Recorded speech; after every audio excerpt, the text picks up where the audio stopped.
Friends. Wanted to do a flip through. This is brand new, just released. I actually pre-ordered it. It wasn't due to come out until maybe another week, and it just showed up. I'm really excited since I love Disney. This is The Art of Coloring Disney's Haunted Mansion.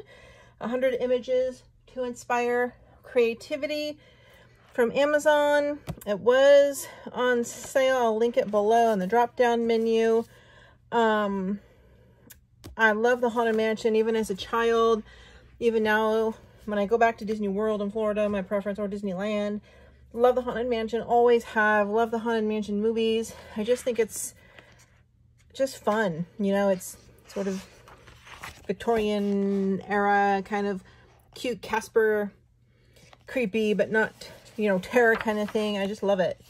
Love it, love it.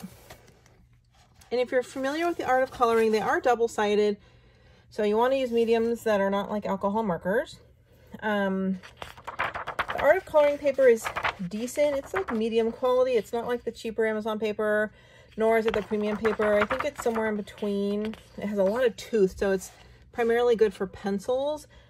I would say maybe some watercolors. And the art of coloring books always have a little bit of like patterns on some pages on the back, like a wallpaper. So you could do an alcohol marker on the other side if you don't care what that looked like. Reservations accepted. Ghost Relations Department, Disneyland. Do not apply in person. New Orleans Square.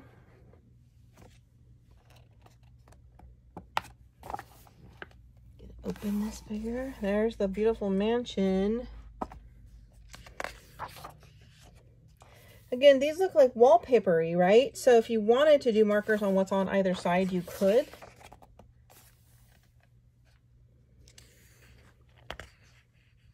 Looks like a wagon. Rosie. She was a poor little pig, but she bought the farm. 1849. Old Flybait, he croaked, August 1869. In memory of my rat whom I love, now he resides in the realms above. Buddy, our friend until the end. It's pretty cute.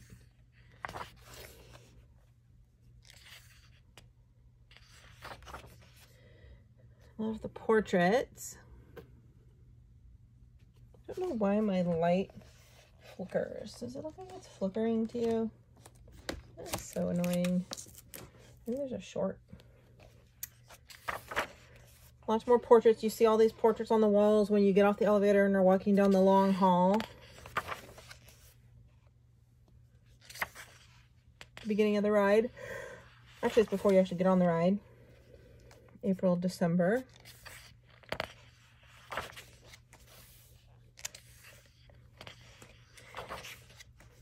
Oh my goodness. Can you imagine what that would look like if you colored that? Wow. There's like a coffin with a hand coming out.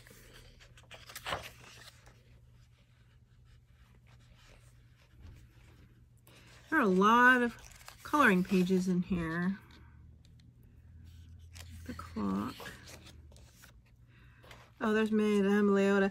On Disney Plus, there's a documentary about, there's a TV series on Disney Plus about Disneyland behind the rides, and it's like a whole documentary on each ride, how it developed, how it was built, where the idea came from, seeing behind the scenes. It's a really great series. There's probably like 8 or 10 episodes.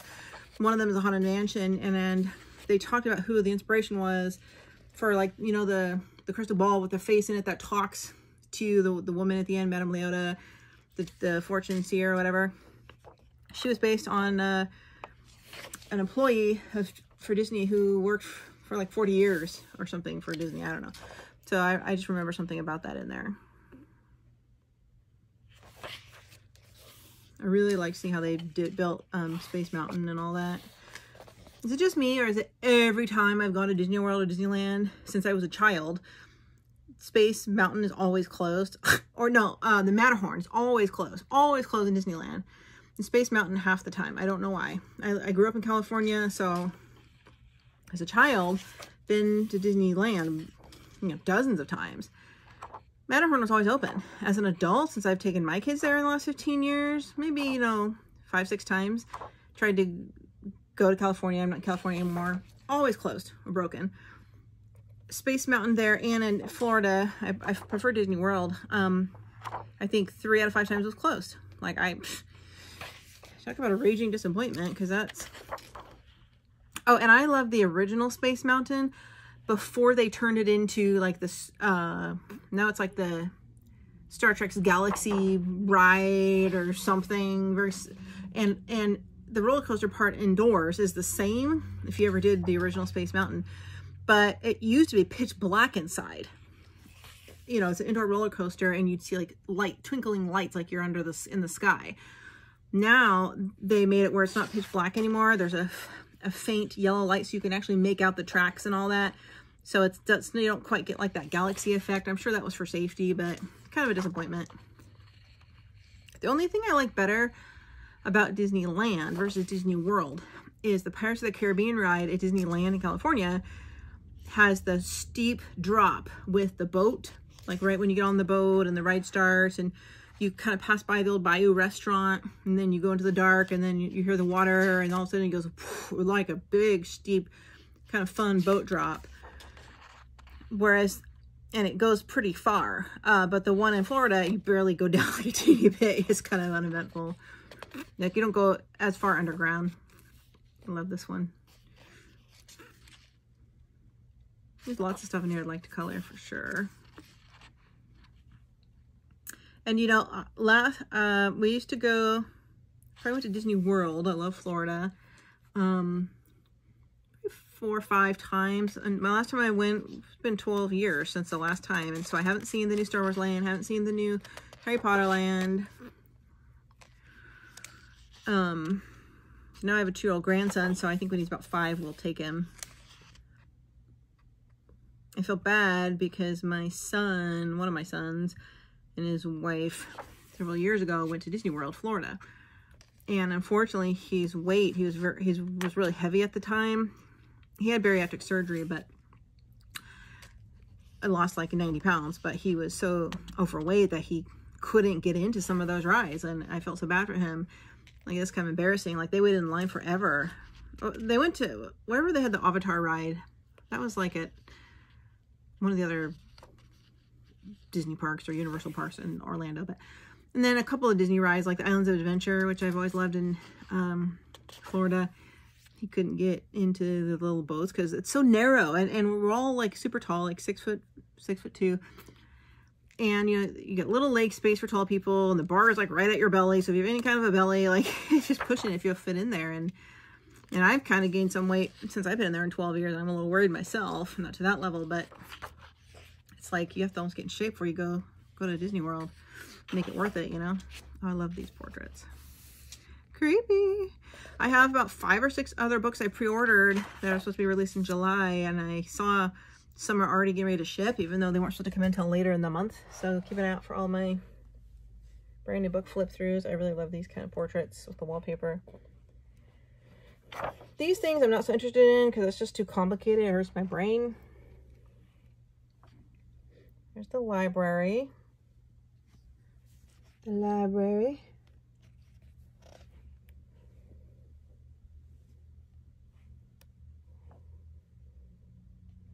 I do love everything Disney though, I can tell you that.